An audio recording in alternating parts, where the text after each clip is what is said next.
Welcome back, boys and girls, to a story time with Owen Forrest.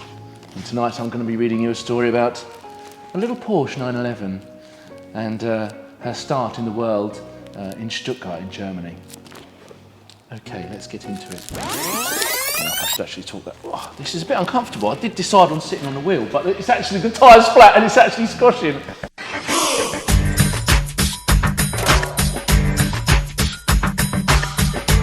So a little bit about Porsche.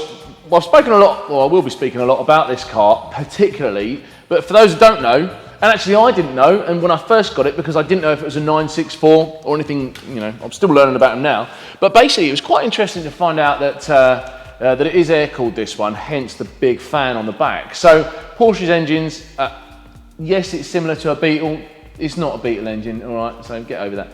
But it's a 6-cylinder, so this is a if you think about it actually, the flat 6 is a 3.3 litre. It's nearly a 3.5 litre engine in a flat configuration. So the centre of gravity is low.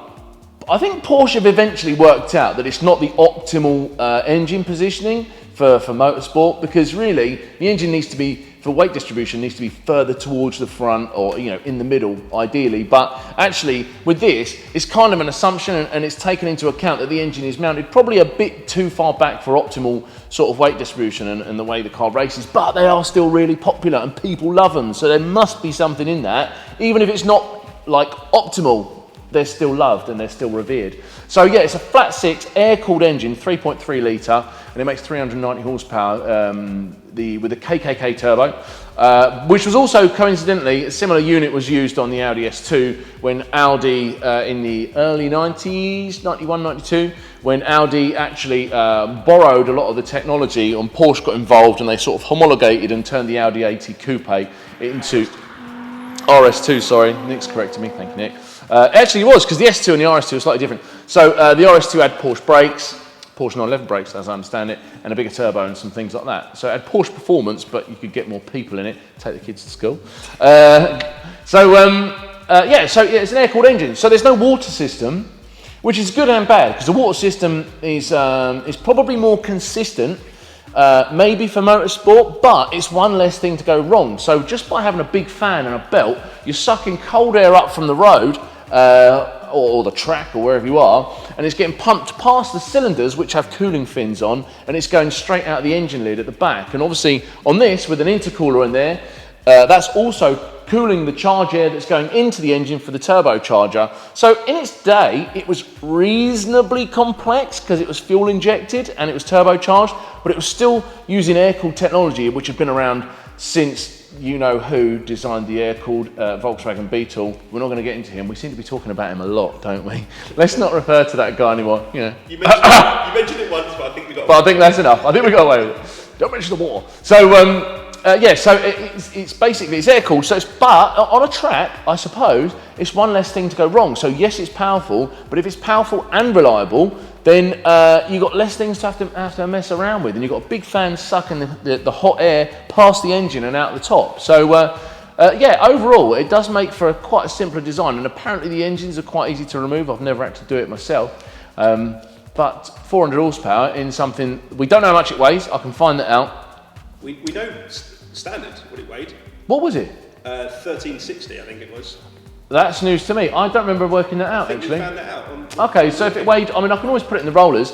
If it weighed 1360... With the seats and... Everything, like full interior, but it has had the roll cage fitted, which is very comprehensive. We know how comprehensive that is because I can just about get in it, which means Nick and Stu can't. But we've tested that, and... yeah! Nice and easy trick. Play it cool. You got it. Yes. So slick. You know that as well. No, I got in it. I had to drive You it couldn't somewhere. get in it and close the door properly. I got in it. I would. Then I got told off by him for leaning on his carbon fibre door. We'll cut to some footage of that in a minute. Right, in you go then.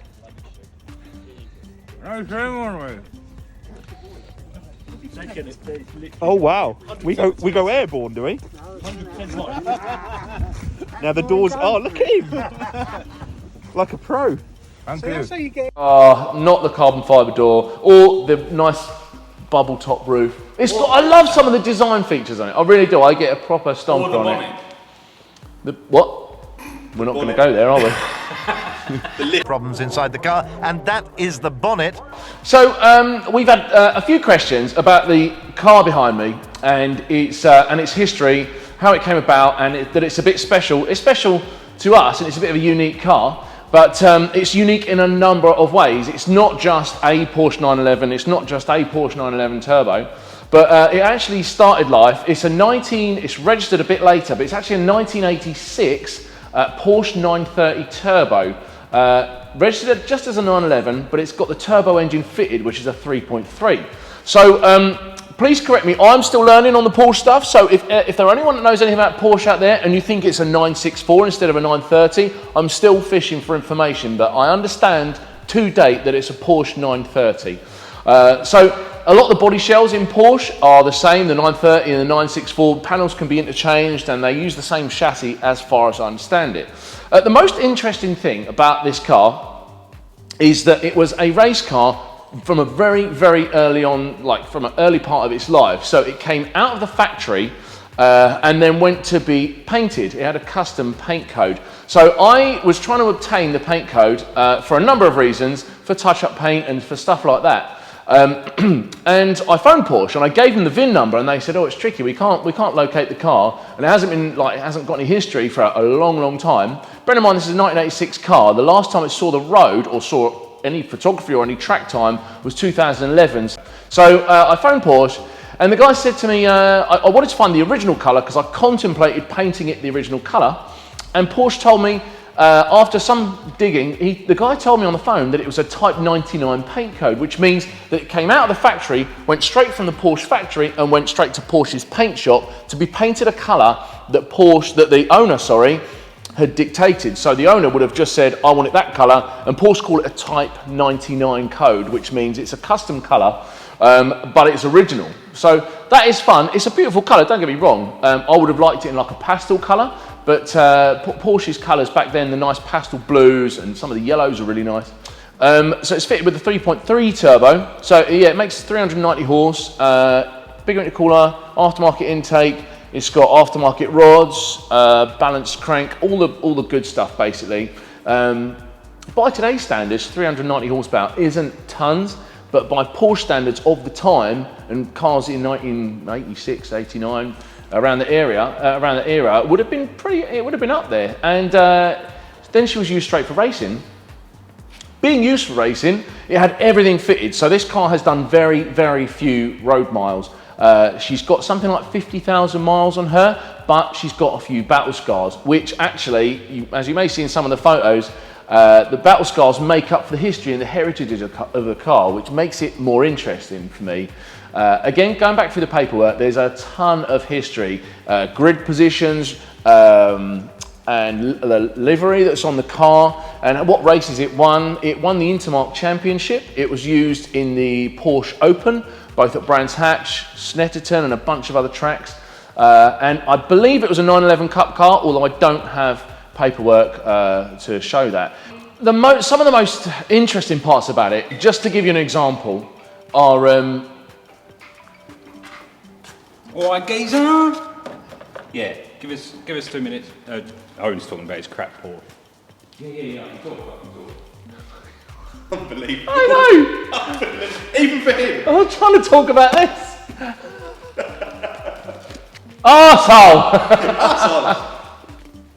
Well, after that, thanks very much for that, Stu. Anyway, so, oh man, I'm more excited about it than what I thought it was going to be, only because it's different. Anyone that knows me knows I'm into American stuff.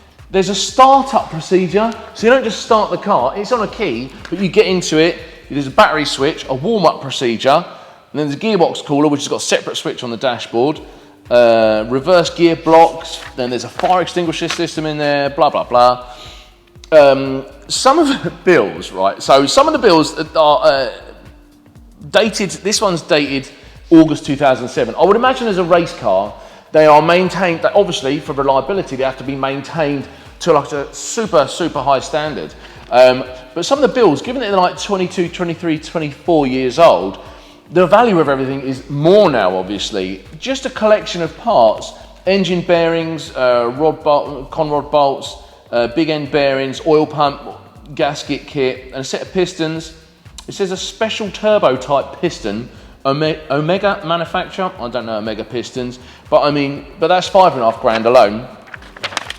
Then on, that was the 6th of August 2007, then on the 15th of August 2007, he decided to have a bunch more stuff done, which totaled 3,800 quid. Blah, blah, it goes on and on and on, and I suppose that's what's necessary to be competitive. It really is. There's no, I don't know anyone that could afford that sort of stuff, but to be competitive, race dates, a novice sticker, he paid £1.46 for a novice sticker. I don't know if I'd want to be driving something like that with a novice sticker in it. Oh, and if you like Magnus Walker, Nick brought me a sticker and I really like it. Is that out of focus? That's well out of focus, isn't it? That's well. Okay, so get out and drive, pedal to the metal, Magnus Walker. And he's on the other side as well, and that is Magnus Walker there. But Urban Outlaw, go and check it out because he's banging into Porsches, and I like the fact that he doesn't follow the rules. No, I don't know. I'm not one of those. Jacket, you love a bit of that. I know. I'm not one of those people though. I'm not going to buy a jacket the same colour as the car. Of course, you're one of them people. I just want to enjoy it. I want to drive it a little bit on the road, and I want to do a hill climb, and I want to do a track day in it, and that's the main thing. And I want it to stay reliable, basically.